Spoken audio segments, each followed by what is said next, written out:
All really, the CDC and the DOJ and the Biden administration have really been all over the place on this issue and other issues having to do with public health. But specifically on this, I think Judge Mizell methodically completely destroyed every single one of their arguments, starting with that 80-year-old law and whether the Biden administration's invoked sanitation requirement really fit the bill here. And the court went through the definition of sanitation and determined that it means cleaning. It does not mean forcing people to wear a mask. And if it did mean forcing people to wear a mask, it would mean that the Biden administration has breathtakingly broad authority over wide parts of our lives, which is contrary to federalism principles we're all familiar with in the OSHA mandate case and other cases where the administration's rules have been struck down.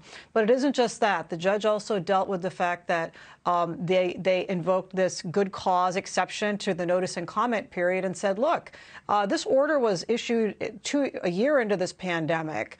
Even if they wanted to issue it hastily, they could have still given notice and had a hearing well before the time it came to court, which they didn't do. And so 2 years after this pandemic started, the court finally was able to rule on it.